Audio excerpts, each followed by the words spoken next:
If you're experiencing body image dissatisfaction, whether mild or severe, please know that while not easy, recovery is always accessible. Here are a few considerations in your journey. Your weight is not as much of a choice as people think. There are many contributors to body weight, and most cannot change their weight through diet and exercise.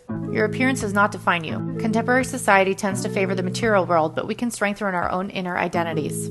Many people with bodies considered desirable by society have persistent body image concerns. Our body image is a function of our own perception, including unresolved wounds. Body image issues occur across the entire gender spectrum. Most recognize that it is not just a feminine issue. Trauma, particularly early in life, can create difficulties with feeling safe in your body.